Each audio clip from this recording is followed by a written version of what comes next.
described the current environment in various ways as a non-market economy, as a political economy, as a new paradigm. Tell us more about the new paradigm. Well, I think there are three big forces that are at work that have not existed in our lifetimes before. And they are a long-term debt cycle. And we've reached the part of that cycle where interest rates are at zero and monetary policy is a major driver. What this looks like in a world where we're going to print a lot of money, monetize debt, and so on. There are three stages really in monetary policy. And the cycle that we are in, the whole world cycle, began in 1945. That was the beginning of the New World Order. 1944, we established the dollar as the world's reserve currency. It was connected to gold. And then until 1971, that broke up. And so there was an arc in which central banks have the capacity to produce demand by producing credit. Just sort of hit a button and poof, and demand rises because credit comes out.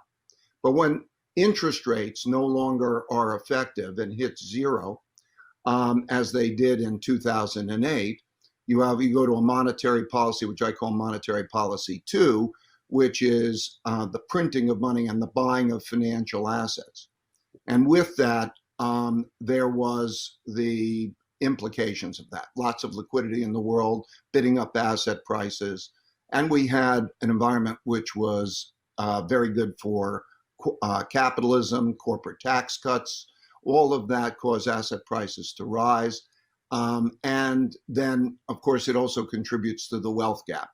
So this first influence, monetary policy, which I hope we'll talk about, the long-term debt cycle and monetary policy, is an overarching influence. It's important to understand where we are in that cycle.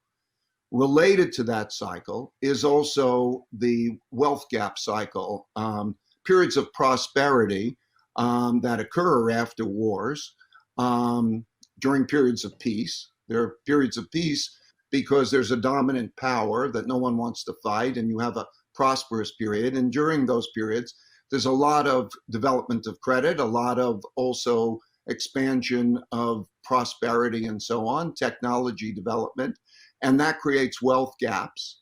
And those wealth gaps, and then along with those wealth gaps, values gaps and political gaps develop. So our wealth gap is now the largest since the 1930s. And the political gap is also very large. And so that influence is a giant influence. So that's number two.